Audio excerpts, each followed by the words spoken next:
Okay, vi har den her formel a lige med y2 minus y1 divideret med x2 minus x1. At man bruger den her formel for at finde a, hvilket er hældningskoefficienten, også kendt som hældningstallet. Og først så siger man, vi har de her to forskellige punkter, og dem kan vi bruge i linjen, eller i formelen, y er lige med ax plus b. Og der kan man putte dem begge to ind, fordi de ligger på samme linje, derfor kan man godt. Og først så skal vi prøve at reducere den her, og det kan man gøre ved at først at fjerne parenteserne. Så man fjerner her, og her, og her, og her. Og så det første, vi kan også sige, at det her det var en minusparentes, derfor skal det her fortegns ændres til minus.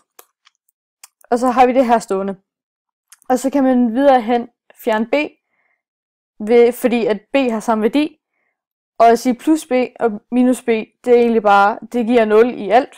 Fordi det kan fx være plus 1 og minus 1. Eller plus 3 og minus 3. Det giver 0 uanset hvad. Så dem kan vi også godt fjerne.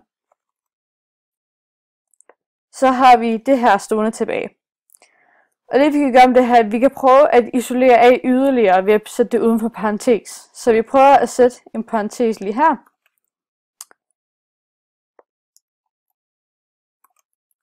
Og egentlig så havde vi ikke brug for det her gangetegn, fordi at der står et usynligt gangetegn, eller det er indforstået, vi ved det er der. Men alt i alt så har vi i hvert fald det her stående. Så kan vi yderligere gøre noget ved det her for at reducere det, og det er, at vi kan gøre noget ved det her gangetegn.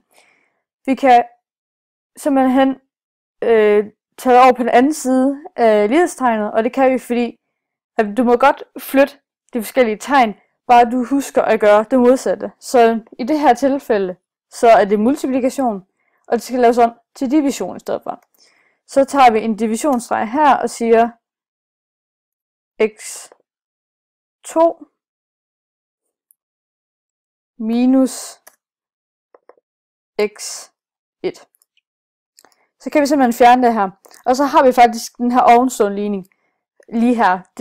Forskellen det er bare, at her der er der en vandret brøkstreg, mens her der er den mere lodret.